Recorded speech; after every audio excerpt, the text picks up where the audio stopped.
Hey now, it's the Fantasy Football Breakdown, part of the Wayniac Nation Network. I'm your host, Wayne Cavani, and welcome to the week that is a tradition like no other. Joining me, as always, is the man who normally hosts the Master Pool, but is a little too busy this year, so he helped me with mine. It's the one, the only Mike Dutton. Dutton, how are you? I'm doing okay. Sorry. There's been a lot of chaos in North Carolina. Sure. Former head coach retiring, new head coach being hired. Things are busy. Things are busy around here, but I'm Yeah, good. Hubert. Things are good. Hubert, let's go, Hube. Yeah, it'll be interesting to see what he does. I think I think it was a pick that everyone knew was coming, right? At that point. It was like the most non-surprise of all time. Yeah. Right. Yeah. Well, we'll see how he does. Right. Exactly. Joining us from New York is the Ghost Breaker himself, the man who runs our Twitch channel that you're watching on right now. FanDuel Fee, what's breaking? Actually, I got a whole lot of cards that are breaking, and actually, I got a couple of breaks up on eBay. So hopefully, people start joining. Although I am having some Twitch problems, so we'll see if this works or not. So, but they could follow you on Instagram too, right? You do follow me on Instagram. It's ghost_breaks1. Yeah, go check them out. Do some breaks, get some cards. That's what I do. Before we jump into fantasy football, which is what this show is all about, we also like to talk fantasy. And it is the Masters week, and tomorrow we tee off for 4 days of fun. I had to pick a Masters team for a pool. It was 8 players by tier. I didn't really look at FanDuel. I don't know if Fee, did you look at anything on FanDuel? I did not put together a lineup. I have them up, but I don't have any kind of value picks yet. Well, let's tell you who we have on our team, and you could tell us what kind of value they are.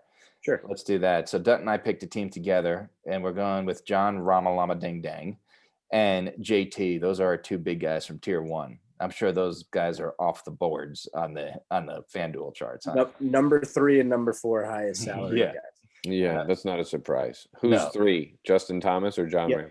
Thomas. Thomas, yeah. By $100. Yeah. He's 11.8. Right. Rom is 11.7. So not looking at it, I'm going to go with number 1 being Dustin Johnson. Correct. Number 2 being, I'm going to go with Jordan Spieth. Nope. Oh, who is it? DeChambeau. DeChambeau, nice. Yeah, all right. I just think he chokes. I interviewed him. I made him laugh twice, as a matter of fact. That's my claim to fame. It was on my byline on PGA.com. We also have, who do we have? There it is.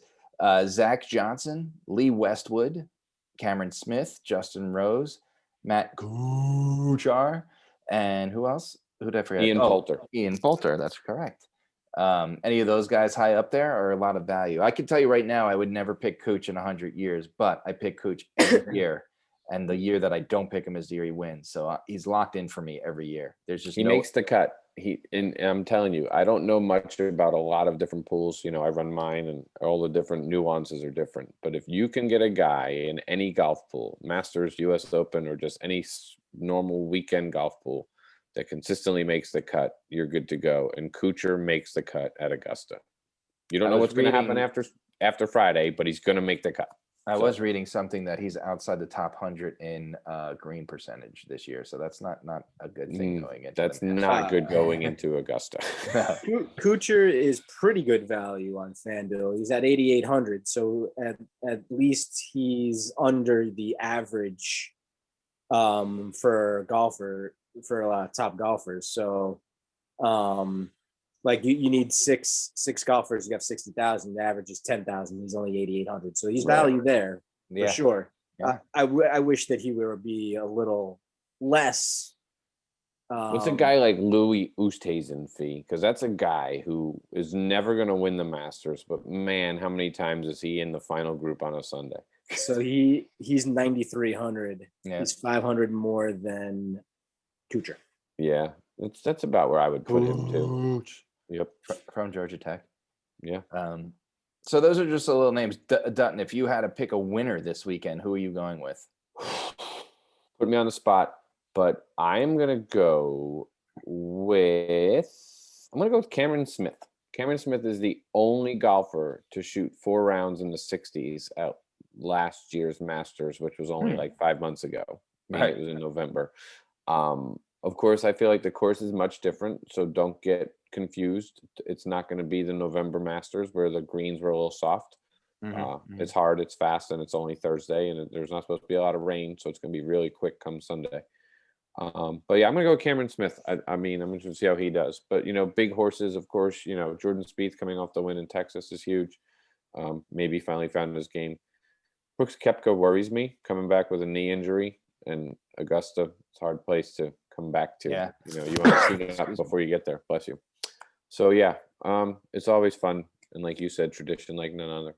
So let's have at it. Fee, you have a winner? I think I'd go with Rory. Yeah. Isn't he going for the career Yeah, slam? he's been going for that for years. He has, and I figure why not this year? Yeah. I like him. I like Ram. I like him too. I just think that Augusta is going to become Rory's U.S. Open to Phil. Yeah. To Tin Cup. Yeah, Phil could never win the U.S. Open. I don't know if Rory's ever going to win the Masters. And he had it one year, and then he did. Shanked one into Butler's cabin or beyond, and then we never saw him again. That wasn't that long ago. Nope. John Ramalama Ding Dang is my pick. Newly fathered John. That's why I think, right? I think that's the whole reason. Actually, I was about to bring that up. It's yeah. So he's having a big week. Why not have a bigger one? I might have to change my pick to John Rahm. I like that. I go with the narrative. Yeah, why not? Right? It's a good one. For sure. Nance has to have something to tell a story about. Hello, friends. Today, on the last day of the Masters, a father, something like that. I can't talk like him. There was a guy at work, Dan McDonald, that did he would record Jim Nance every day of the Masters and put it in like the Skype, and he was so good at it. It's awesome. And that's how we would hear it. Or maybe he would just do it and I would hear him. I don't remember how. It's a great job of code switching, you think, though, right? Jim Nance, he goes from the NCAA Final Four, right? Yeah. Where he has to be like this loud, boisterous. Like he just did the UCLA Gonzaga game, which is one of the greatest games of all time, right? And now he's talking like and how he's talking like this. Here I am at Butler's cabin. I mean, he's a goat, right? I mean, Jim Nance is a guy that you want to hang out with, and you just love to hear him talk. Like he's awesome. Yeah, for sure. It's a tough combination of sportscasters because there's not a lot of sportscasters I think I want to hang out with. I would agree with you. We should do that one week in fantasy. Yeah, fantasy broadcaster pool. Like I'm not jumping on the ship to hang out with Marv Albert anytime soon. Put it that way. No. And Dickie V, I mean, the shine has come off of his star, right? Yeah, I can't be in the room with that guy for longer than 5 minutes. But give me Jay Billis any day. I'll take him. He's great at his gig. I love. I know he doesn't do it anymore, but Musburger. Oh, yeah, I met him a couple times because he did way back in the day. He did the New York, New Jersey Knights of the World Football League. Remember when that was there? And I had season tickets to that. And after the games, we would see him. He was probably talking about the lines the whole time. And what's his gambling wife? lines. Remember that? The Alabama wasn't that Musburger and Alabama, the championship. Yes, the game? quarterback. The quarterback had the beautiful wife, and he was just talking about it the whole time. Or maybe it was a girlfriend. It was the girlfriend at the national championship game. Yeah. That. But we digress. This is a fantasy football show, so let's get back to what we're here to talk about. Over the last 5-6 weeks, we've been looking at early rankings of the positions for 2021. These are entirely too early rankings. We started with quarterback, we went to running back, we went to wide receiver, we went to tight end, all top 10s. And I could tell you right now, since we started the quarterbacks, a lot has changed, right? There's been a change in landscape, a change in off-field situations, if you would, and just some changes in free agency. So what we want to do this week is just a simple show. We want to recap the top 10 at each position with our composite top 10, meaning Dutton, thank you, took all of our, when I say our, he took FanDuel fees top 10, he took his top 10, he took my top 10, and he came up with the composite fantasy football breakdown, Wayniac Nation, way too early top 10 at each position. And today we're just going to go look back at each one real quick, get you caught up on where we are in the top 10 at each position, and tell you if there's anything that stands out that we know immediately we need to change. We're not going to change it, but we're just going to talk about it. So let's just jump in and we'll start with quarterbacks. I'm going to read you the names very slowly. Fee should be bringing it up on the Twitch screen, but if you're listening to us out there on Anchor or Google Podcasts or Spotify, you can't see the Twitch screen. So I will read them nice and slow. Our top 10 way too early quarterback fantasy football rankings for 2021 are Josh Allen, Patrick Mahomes, Aaron Rodgers, Kyler Murray, Deshaun Watson, Russell Wilson, Lamar Jackson, Justin Herbert, Dak Prescott, and Matthew Stafford. I'll start by saying that I had Murray at number 2, and I still think he's going to be the number 2 quarterback this year. And I am also disappointed on the gentleman on my left and the gentleman on my right that Tom Brady is not in this top 10 mix. I know you're both worried about the knee, but he got the band back together, and I'm sticking with him. I think he's going to be a top 10 fantasy quarterback this year. Obviously, there is an elephant in the room. We don't have to go into too much depth, but there is a quarterback that's going to, right now, I don't even know if he's going to play. He's right? going to drop off this list. He's going to drop off this list. Either one of you want to jump in and talk about the situation? Yeah. Deshaun Watson is going to not be on this list. I don't think he's going to play this year. I got to be honest. Yeah. It's not looking good. It's not looking good. And regardless, I mean, it almost might be the best thing for him to not play because he wanted out of Houston, and Houston doesn't seem like they're getting rid of him. Well, they didn't. Who knows now? They very well might. But it might be what's best for him is to not even play this year and, figure out his own personal problems and, and then come back next year, whether it be with a new team or whatever. But I don't think he plays this year. And even if he does, it's going to be, I don't know that he's going to be in the right frame of mind to do anything good. And he doesn't have a good team around him anyway. Yeah. And look, I'm a Texans fan. I'm a human being fan, and I'm a Deshaun Watson fan, and he's innocent until proven guilty, right? And I've tried to maintain that the entire time, but it's getting harder and harder, especially with the news today of Nike and Beats dropping sponsorship. You don't just drop sponsorship because someone's name pops up in the news. There's more and more coming out, and it's a rough situation. But we're not passing judgment. We're just telling you what's going on. But we are here to judge on fantasy value, not person value, not real life value, and fantasy value. That's going to make him drop, especially if he doesn't play. Dutton, my question to you is, if Deshaun Watson falls out of the top 10, do you think Tom Brady is the man that enters the top 10? I think he's the best candidate right now. Yes. I think the preseason will dictate that more. The knee, we talked about it earlier, but I don't know. He probably does, because I don't know if there's another quarterback that comes in there, right? Because there's a lot of quarterbacks in this league that are decent. There's not a lot of great quarterbacks, right? We just named probably the 10 great quarterbacks, with Brady being great, but just the only reason he's not in our top 10 is because of his age, right? So yeah. I think after that, there's not many people that would bounce in there. I mean, Matthew Stafford, he's another question mark, right? He just had hand surgery or something. Yeah. So I mean, quarterbacks kind of need their hands, so that's important. So yeah, and Fee, really quick, just to piggyback on what you said. Yep.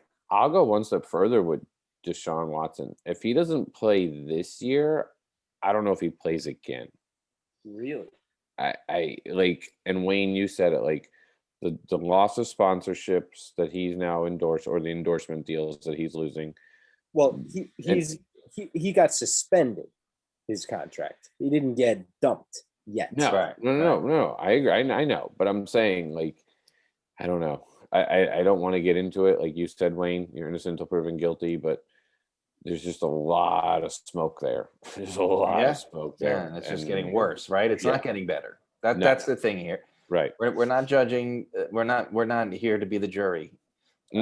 but the facts are facts, and the facts are that the story every day gets worse. Worse, right? And There's it's nothing not- that's made it better for There's him. not one shred of anything that has made this story better. There's The no number- news that has come out and said, "Here's some Right. positive news for Deshaun Watson." Right. It's just not good.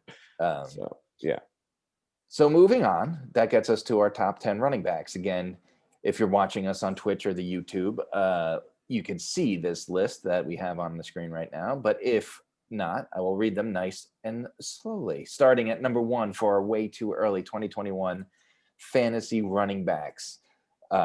Christian McCaffrey was the consensus number 1, so that was an easy one. Dalvin Cook was at number 2. Derrick Henry was at number 3. Alvin Kamara was at number 4. Saquon Barkley came in at number 5. Jonathan Taylor came in at number 6. Nick Chubb came in at number 7. David Montgomery riding in at number 8. Austin Eckler at number 9. And Wayniac Nation Fantasy Start favorite James Robinson rounding out the top 10. Fee, do you see anything that surprises you there now 4 weeks after that we did this initial top 10 ranking? Well, I want to say Derrick Henry, and only because we're talking about fantasy, and he doesn't catch the ball. And yes, he ran for 2,000 yards, but he also carried the ball 400 times. And I don't know that the Titans have gotten any better. And there are guys underneath him that I see being better this year. They have better teams. I feel like they'll have better seasons. And they're almost all of them are guys that will catch the ball out of the backfield as well. Mm-hmm. And I just think that Henry, I think, is too high for me. I definitely think him at number 3 puts him in that top tier of guys, and I don't know that he is. And he is, but with all the tread on his tires right now, that's why I don't know if he's in that top tier of guys. he's So a I cautious agree. top tier. Yeah. And I think Barkley will be in that mix for the top tier. We've talked about the Giants have made some nice moves, and we made these rankings before the Giants went out and made some of those moves. Mm-hmm. So they're already better. He's getting healthier, and it's looking good. I don't think anything really jumps out at me as, oh my God, it's surprising on here. I think the biggest name that isn't in here, and I don't think he should be, is Josh Jacobs, because we don't know what's going on in the Raiders, and that's a fall from grace from a guy that was a first round pick, pretty much universally last year. Well, now he's going to be splitting time, right? Yeah, I mean, you got to assume that's close to 50-50, right? Again, we made that before that signing, so another thing that solidifies our pick. I noticed one thing that's not in there, and I think this was because he was a free agent when we made this show. So I guess this is the biggest surprise, is Aaron Jones. Remember, he was not signed by the Packers yet when we did the first show to rank our top 10. Obviously, we think he's going to be in there now that we know he's back in the Packers offense, right? I would think he's easily in the mix in that second tier. And I would even say, depending on what happens at quarterback in New Orleans, Alvin Kamara, I feel like all of a sudden he becomes a big question mark. Yeah. If Taysom Hill is the quarterback and that's not going well, and teams recognize that, then we're going to stack the box. We're going to make Taysom Hill beat us, right? Which means Alvin Kamara could be in some trouble. If Jameis Winston's the quarterback, again, we're going to dare Jameis Winston to throw so we can throw 30 interceptions again this season, which could help Alvin Kamara maybe, because then Jameis can throw short passes and hope that Alvin can scoot around so they don't get intercepted. So I don't know. Alvin Kamara, I think, becomes a big question mark with the New Orleans quarterback. Yeah. Questions. I think by the time we revisit this at mid-season and we do our second top, when we update our rankings, I say mid-season, I mean like mid-off season, I should say. Right. I think Aaron Jones is as high as number 5 or 6, now that we know that he's back in an offense that he has done nothing but thrive and score touchdowns in. And be featured. And he will be featured in that offense. For sure. So, I agree. yeah. Okay. So let's move on to wide receivers. Again, if you're watching us on Twitch and YouTube, you can see that list, but I will read our way too early 2021 fantasy wide receiver rankings top 10 to you. Number 1 was also unanimous choice, Devontae Adams. Coming in behind him was Tyreek Hill. Then we had Stephon Diggs, and then we had Nuke DeAndre Hopkins. Justin Jefferson all the way up at number 5. Keenan Allen at number 6. A.J. Brown at number 7. DK Metcalf at number 8. Calvin Ridley at number 9. And Fee's boy, Terry McLaurin, at number 10. And looking at these composite scores, Justin Jefferson, Keenan Allen, and A.J. Brown are like this, and you can't see me on a podcast, but my fingers are intertwined. They're very super tightly. close. That's how yes. we're talking about a thread that separated them. Really, there's nothing here that changes for me. I think I'm pretty solid with this as our top 10, to be honest with you. Fee, what do you think? Yeah, I think it's pretty good. I don't think there's anything I'd really change about it. Maybe I would move Terry McLaurin up slightly, and I don't know. Keenan Allen for me, I know he's got Herbert, and like hopefully Herbert does exactly what he did last year, and he sticks on that path because he was very good. But I think Keenan Allen for me, for whatever reason, I just think he's too high. I mean, he's always been a really good receiver, and he's always been really good fantasy wise. So like, I guess, and he's always been really hurt. Right. That's true. and there's some really good, and there's some really good receivers behind him that we have, like AJ Brown, DK Metcalf, Calvin Ridley, and Terry McLaurin. But I don't know that I'd change this list. I think it's pretty solid the way it is. Yeah, Dutton. Anything from you? I think I moved Terry McLaurin up a little bit. Fitzmagic. That was before we made these rankings. Right. Yeah. So and I think Fee, you said it. I mean, and Wayne, you said it as well. Like they're all really close when we get into that middle. But I think the Terry McLaurin consistent Fitzpatrick quarterback is going to benefit him. I think he brings an energy to that offense. Fee, you've talked about it. That offense could be one of the most exciting, fun offenses to watch in football next year. Without a doubt. And I think Fitzmagic brings that energy, right? Whether he's throwing for 200 yards or 400 yards, he still brings energy. And I think McLaurin feeds off of that. So I think he moves up a little bit. But yeah, everybody else, I mean, Stephon Diggs with Emmanuel Sanders now kind of helps him a little bit more, but I don't think he goes higher than Tyreek Hill. Like you're not moving him up much further. So, right. You're talking about a thread, right? Separating things right there. Yep. So, and I think with receivers, it's a lot deeper pool. Like we didn't mention Thielen here. We didn't mention Godwin or Mike Evans or Allen Robinson or, I remember we discussed Robert Woods a little bit because of Stafford. And all those guys are right there at number 10. They're like 10 A, B, C, D, E, F, G, right? Because the receivers are a different beast. You have 2 on the field, whereas every other position we discuss, you only have 1 tight end. Right. It being some offenses run 2 tight ends, but for the most part, you have 2 or 3. Some offenses produce 3 quality fantasy wide receivers. So a top 10 fantasy wide receiver rankings is no easy task. It was definitely a challenge. So I'm definitely happy with how we landed on this list, and I don't see anything that needs changing. Moving on to the tight end, the way too early 2021 tight end top 10. All 4 picks were consensus number 1s. We start with Travis Kelce at number 1. Darren Waller was number 2. Logan Thomas, because we did this after the Fitzmagic signing, came in at number 3. George Kittle came in at number 4. Mark Andrews, number 5. TJ TD King Hawkinson at number, what did I say, 6. Mike Gesicki, number 7. Dallas Goedert, number 8. Hunter Henry, number 9, and Robert Tonyan, number 10. Fee, I know that you are higher on Jonnu Smith than you are Hunter Henry. But other than that, I think that would be the only change on our list that we discussed a few weeks ago when we did these rankings. What do you think? Yeah, I that is definitely one change. Dallas Goedert is an interesting one. So is Gesicki. Tight end is just so hard because there's no consistency with None. any of these guys, especially when you get from like number 5 down. And so it makes it very difficult to try to, line them up or rank them in what you see. But I would have Jonnu Smith up there and probably move Gesicki down a little bit, because I'm not a huge believer in Tua and what the Dolphins can do on offense.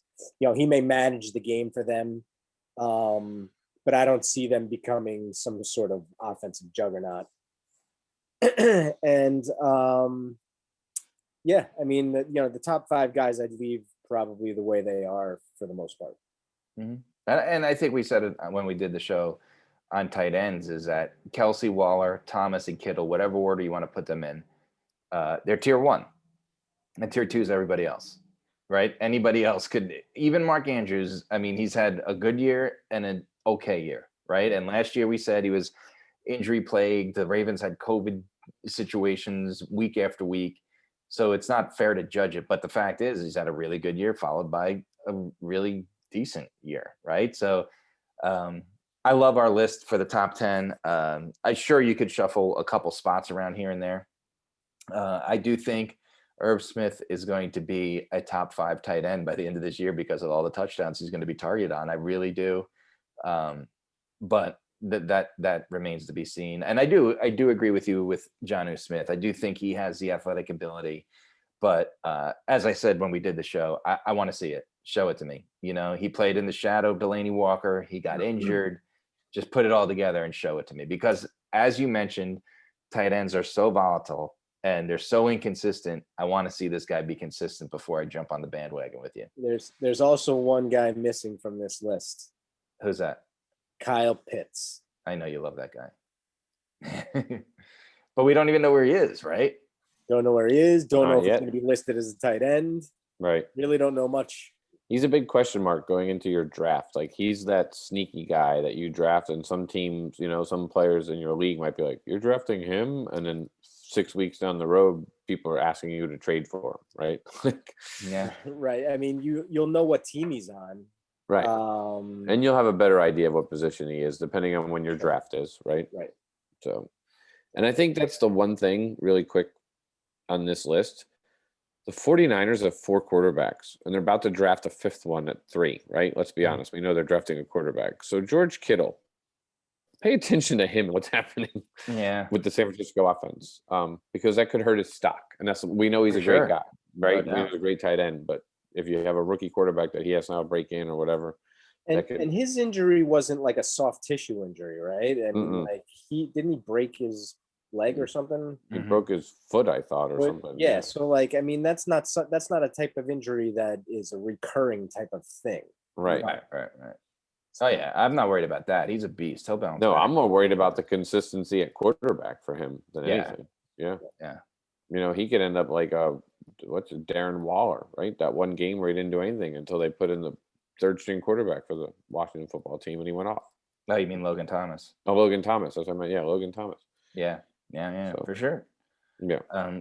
Just a target guy. And I know that we are the high man on Logan Thomas, but again, we're big believers in that Washington offense. I just think it's going to be top fantasy offense this year, and that you stock up on Washington football teamers, team and mates, Washington football teamerisms, wherever you can. It's funny because like it's gonna be an interesting thing during a draft to see when you're gonna need to take guys like Logan Thomas or Terry McLaurin or even Curtis Samuel for that matter. Yeah. Because you're not sure how high they're going to end up going. Especially Terry McLaurin. I mean, he could end up going in like the 2nd round or 3rd round, for all we know right now at the moment. But and here's the thing about fantasy, kind of, okay, so it's what month are we in? April. So it's April, right? And for 3-4 weeks now, the 3 of us have been talking about how excited we are since Fitzmagic joined the football team and Curtis Samuel joined the football team. We're excited about this offense, right? And that's how it starts. It's that spark, right? And then magazines are going to start talking about sleepers, and you're going to see Samuel back with Ron Rivera. and now Right. Fitzmagic, right? And all of a sudden, the Redskins, they're going to be a hot team come Washington draft time. football team. The football team. They're going to be a hot team come draft time, right? So these guys, it's like you said, how high is Logan Thomas going to go? People are going to be talking about him. You know, people are going to be talking about McLaurin. Are you going to have to overpay to get a McLaurin? And it's going to be, I think that they're going to be the team that is a big hype train and has, so we could say that because of that, they have the biggest bust potential this year, because I do think that they're going to ride a lot of momentum up until opening day with the draft and see what happens fantasy.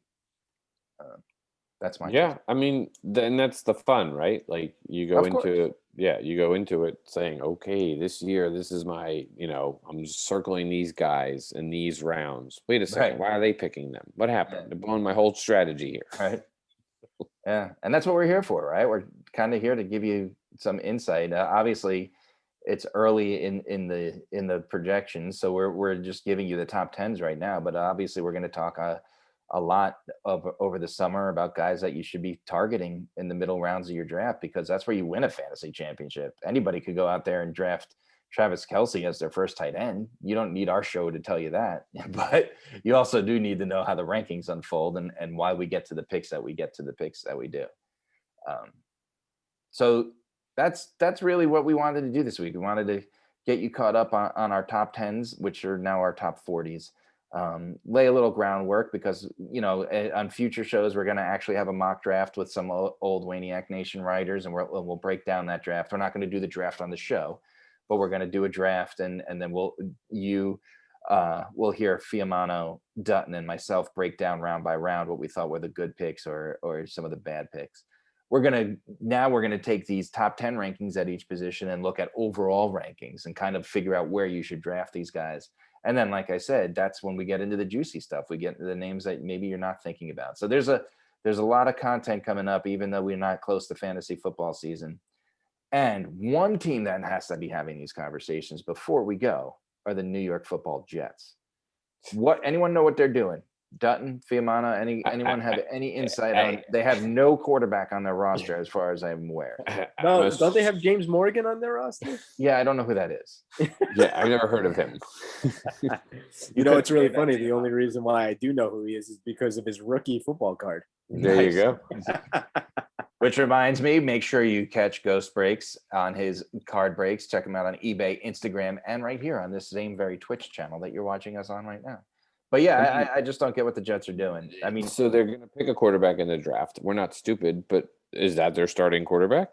Then why get rid of Joe Flacco, right? He's the perfect guy to be in there. Right, that's what I'm saying. Cheap, get beat up for 3 or 4 weeks, and then turn loose whoever it is you draft. You don't take the all-in rookie approach without someone there to take. Right. It's interesting. Like, there's nobody there to help a rookie quarterback transition to the NFL, because they're all doing it at the same time.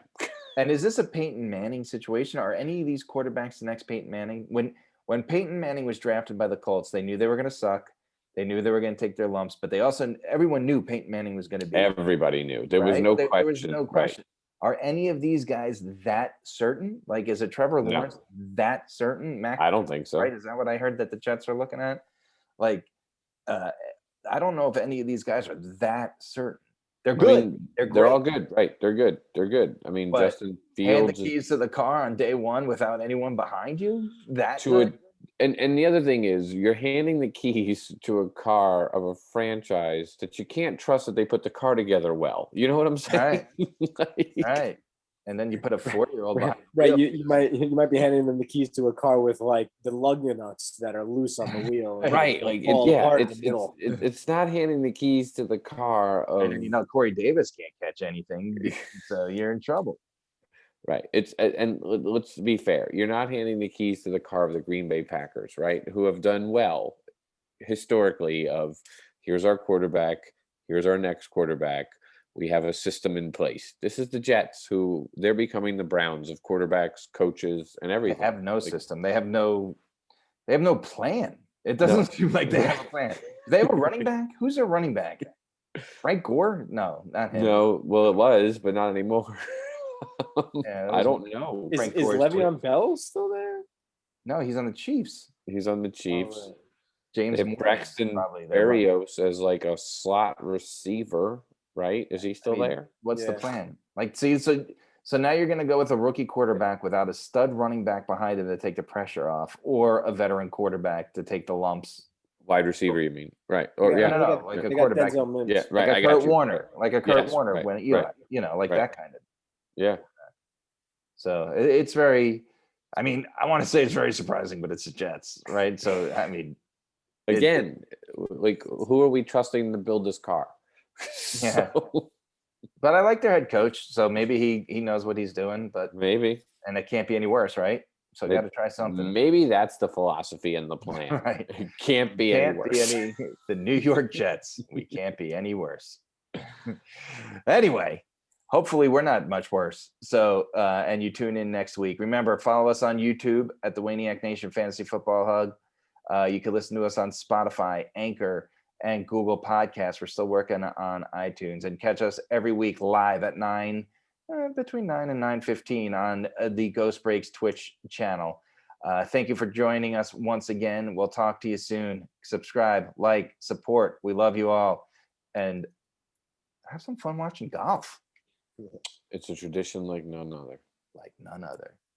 Good night. Right.